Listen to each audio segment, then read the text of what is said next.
Hello everyone. Today I will show you how to use Yupp AI. First, open your web browser and go to Yupp AI official website. Once the website opens, look for the sign in button. Click on it. If you already have an account, enter your email and password and sign in. After you sign in, you will see the main dashboard. This is where all the work happens. You will notice a text box where you can type a prompt. A prompt is simply an instruction or a question. For example, you can ask Yupp AI to write a short story, explain a topic, or help you with an idea. Click inside the text box and type what you want Yupp AI to do. When you are ready, submit the prompt.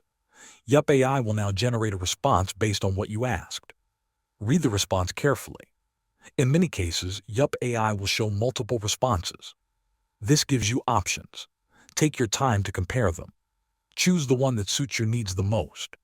If none of them are perfect, that is okay. Yupp AI can also generate images. Look for the Image Generate button and click on it, or just ask Yupp AI to generate an image. A new prompt box will appear. Describe the image you want in simple words. After you submit the prompt, Yupp AI will create an image for you. When the image is ready, you can review it and give feedback again if needed.